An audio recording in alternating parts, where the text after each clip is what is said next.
The House of Drear, Chapter 15, Part 1. Thomas, don't be afraid, said Mr. Small. It's only a false face. Look at it. It's stage makeup, you see, Thomas, said the man. There's a half mask with the beard attached, which fits around my ears. There's the white wig and a dyed plastic substance that looks like skin. I had to add more beard with paste to make the mask fuller. That's why it came off in your hand. You could have got away with just the beard and the hair. You look so much like Pluto anyway, said Mr. Small. Why did you bother with such difficult makeup? With the same green eyes, anyone would have been fooled. Yes, lucky for me, my eyes are the same color as his, the man said. I really didn't think you would be easy to convince. If I had to face you in the daytime, I wanted to resemble him as closely as possible. But you were on to me from the first, weren't you? You said a few things out of place, Mr. Small said modestly. Something about India in a way I'm certain Mr. Pluto wouldn't have said. And you wore those new expensive gloves. They were a mistake, you see. The man had to smile. Yes, the gloves were wrong, he said. I know that now. And when I saw you all there in the kitchen that night for the first time, I couldn't resist a bit of overacting. You were all so stunned, you see, but it was never my plan to terrify your son, then or now. Thomas, are you all right? Thomas had sat unbelieving through the conversation between his father and the man. Slowly he came to his senses.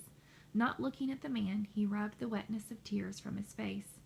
I knew no man was as old as Pluto could catch me from. I knew no man as old as Mr. Pluto could catch me from behind. As it was, I had a hard time catching you myself, said the man. Thomas was pleased by this. Who are you, anyway? I'm Mayhew Skinner. I'm my father's only son. Thomas slowly shook his head, forcing himself to understand that old Pluto had a son who looked just like him. But why? Why did you have to pretend like that? He asked. Mayhew had been kneeling in front of Thomas. He got up and walked over to the desk where Mr. Pluto now sat holding on to the ledgers. When Mayhew put his strong hands on his father's shoulders, Pluto looked up at him with all the hope he had left in him in his eyes. How are we to know what type of strangers you folks would be? Asked Mayhew. My father became quite ill in January. He's had this running battle with the Darrows for as long as I can remember, but he was always strong. He could take it. I do believe he enjoyed the fight with them, since he alone knew about this cavern. He was certain they would never set foot into this cave where he lived, as long as he could frighten them by being devilish. And he was right. They never did dare come too close. But when he grew ill, that all changed. He was desperate with the fear they might see how weak and sick he was. And when the Foundation told him you folks would be moving in, he was terrified of what the Darrows might do to you. Then it wasn't Mr. Pluto who considered we might be an enemy, said Mr. Small. It was I, Mayhew said. He smiled grimly to himself. Calling my father the devil, he said, as if being lame was a crime. Folks around here have been cruel to him for years. Not only the Darrows. At least River Lewis believed he had a reason for his crime. Full of greed, he thought my father stood in the way of his legacy, which he believed was a treasure in gold. He looked around at the cavern. I guess it is a treasure of a kind. Sadly, he smiled. But not to my father. Not to Drear. But let's get back to the nice Sunday morning church folks who never once cared whether my father lived or died. No, you can have them. They're the reason I left town. Even when I was small, I always hated them for their stupid ways.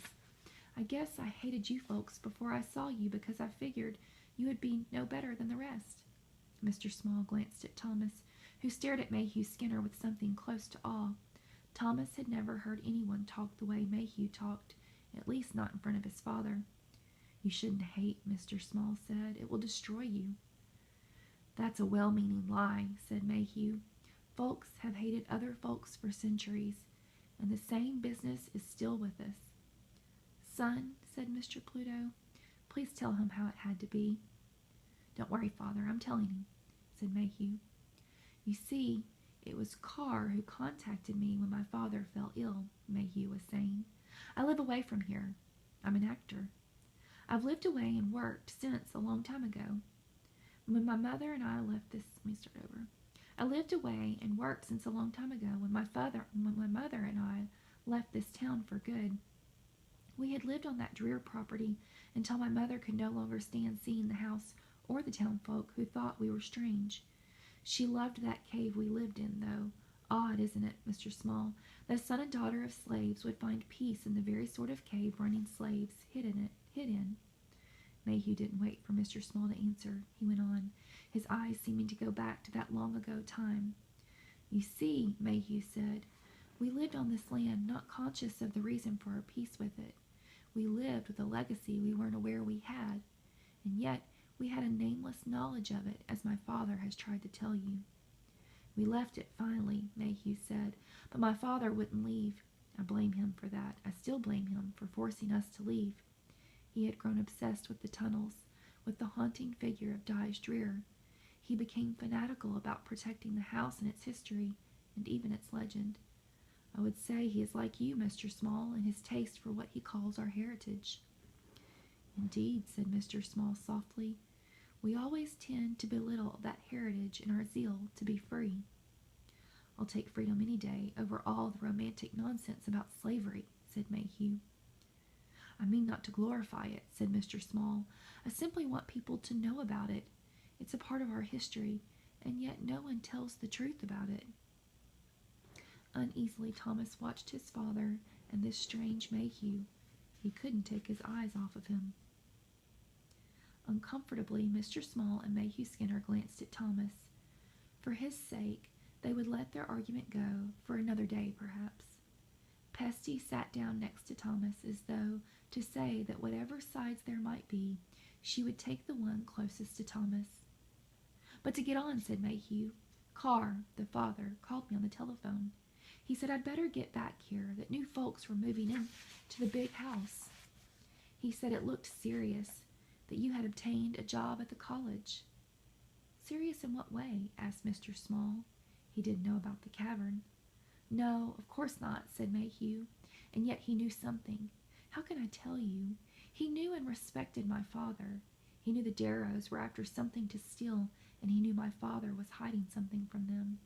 When father became ill and you folks were to arrive, he was worried.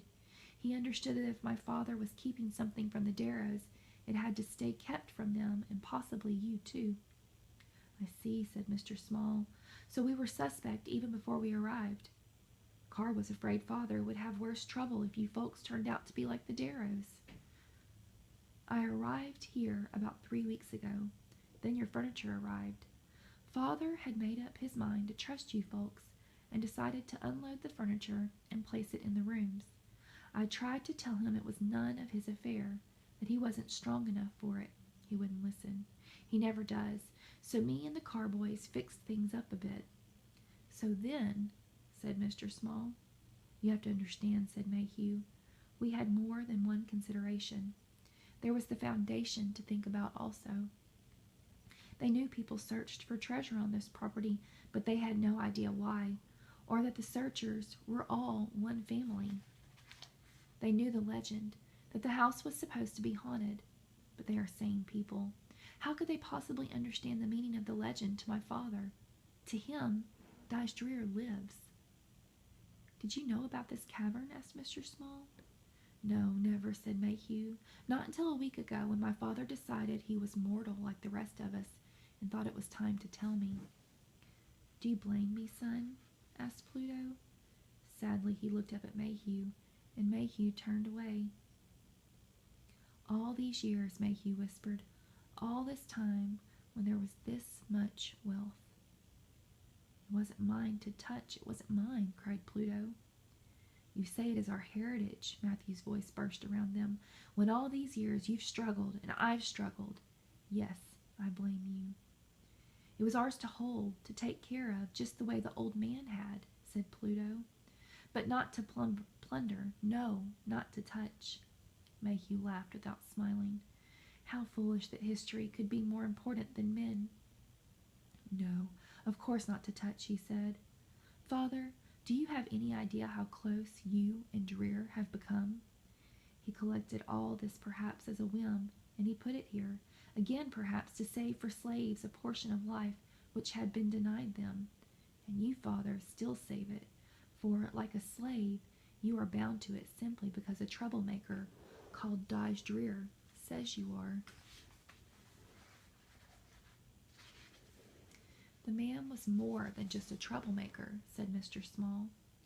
To you, maybe, Mayhew said. To me, he was a troublemaker who thought himself a prophet. Mr. Small started to say more, but then he seemed to change his mind. After a time, Thomas spoke up. What will you do now? He asked of Mayhew. Will you tell the foundation about the treasure? Will you let them take it? Mr. Small waited. Mayhew looked at him, his eyes as cold and clear as glass.